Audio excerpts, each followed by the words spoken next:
જીવન એટલે હાલની ક્ષણ, ના ભૂતકાળ ના ભવિષ્ય. હાલ તમે જે કરી રહ્યા છો એ જ તમારી લાઈફ, એ જ તમારું જીવન છે. અને એમાં પણ તમે જો જીવતા હોવાની મોજ લઈ શકતા હોવ તો જીવન સુંદર છે. પરંતુ આપણે જીવનની પરિસ્થિતિ પ્રમાણે એની વ્યાખ્યા કરીએ છીએ. ઉદાહરણ તરીકે, જો તમે ધાર્યું હતું એવું જ થાય છે તો જીવન સુંદર છે. પરંતુ જો કોઈ વિપરીત પરિસ્થિતિ છે તો જીવન દુઃખનો પહાડ પણ લાગે. જેમ કે પરીક્ષામાં પાસ થાવ છો તો જીવન સુંદર છે, નાપાસ થાવ છો તો દુઃખથી ભરેલું લાગે. શરીરે સ્વસ્થ ફિટ છો તો જીવન સુંદર લાગે. બીમાર પડો, માની લો કે હોસ્પિટલમાં એડમિટ થયા તો જીવન દુઃખનો દરિયો પણ લાગે. પરંતુ જો હોસ્પિટલમાં એડમિટ છો છતાં મલકાઈ શકો છો તો જીવનને જીવતા આવડ્યું કહેવાય. તમારે જીવનને એક બિઝનેસમેનની જેમ નથી લેવાનું, એક ગેમ્બલરની જેમ લેવાનું છે.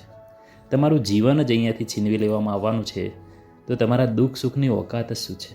બસ તમારે દરેક પરિસ્થિતિમાં જાગૃત રહેવાનું છે. એ સુખ હોય કે દુઃખ, તમારે ના તો ખુશ થવાનું છે ના દુઃખી થવાનું છે.